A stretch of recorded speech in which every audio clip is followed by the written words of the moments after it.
Isip mga ginikanan, adunay gusto ang Dios nga ipabuhat kanato sa atong mga anak. Gusto sa Dios nga kita ang maningkamot sa pagsangyaw sa iyang pulong. Gusto sa Dios nga mahimong matarong ang atong anak, nga magdako ug magkinabuhi sila nga may kahadlok diha sa Dios. Magdako sila nga magtahod diha sa Dios. Magdako sila nga matinud-anon diha sa Dios. Adunay gusto sa Dios nga ipabuhat sa matag usa kanato, isip mga ginikanan, isip mga hamtong. Gusto sa Dios nga kita ang maningkamot sa pagmatuto niini. Deuteronomy 6 versikulo 6. Ayaw ninyo kalimti kining mga balaod nga gihatag ko kaninyo karon. Sa 7, itudlo kini kanunay sa inyong kabataan, hisguti kini kung anaa kamo sa inyong balay o kung magpanaw kamo o sa dayon na ninyong katulog o sa pagmata ninyo sa buntag. Mao kana ang gusto sa Dios nga atong pagabuhaton igsuon, nga atong itudlo sa kanunay, atong hisgutan sa kanunay ang pagkamaayo sa Dios sa atong kinabuhi, ang pagkamaayo sa Dios sa matag adlaw sa atong kinabuhi.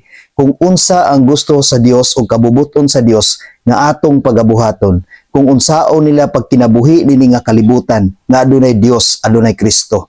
Kinahanglan ang atong kabataan igsuon nga makatuna nila unsaon paghigugma ang Dios sa tibuok nga kasing-kasing, sa tibuok nga kalag o sa tibuok nga kinabuhi.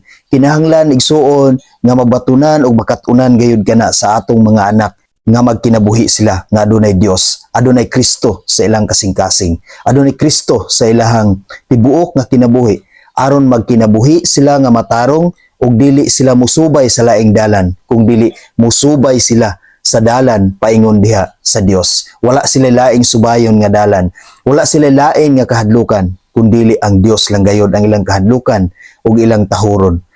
Ang giingon diha sa pulong sa Dios nga ato gayong hisgutan, bisan asa kita magpanaw, bisan asa kita paingon, o bisan sa atong pagkatulog o sa atong pagmata.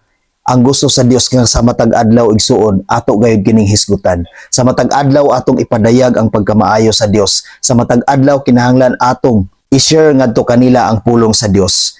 Atong i-share kanila kanunay ang pulong sa Dios, aron sila makat-on sa pagkinabuhi nini nga kalibutan nga adunay Dios, nga magtahod sa kanunay ug sa kanunay nagpahimuot diha sa Dios.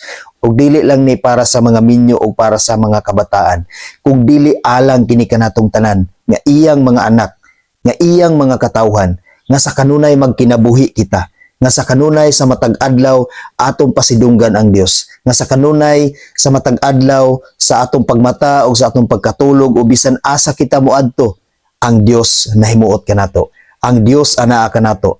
Atong isangyaw sa kanunay, atong i-share ang pulong sa Dios sa iyang pagkamaayo sa atong kinabuhi, ug ato kining puy-an aron ang Dios mahimuot kanato sa kanunay sa atong kinabuhi. Amen. God bless sa tanan.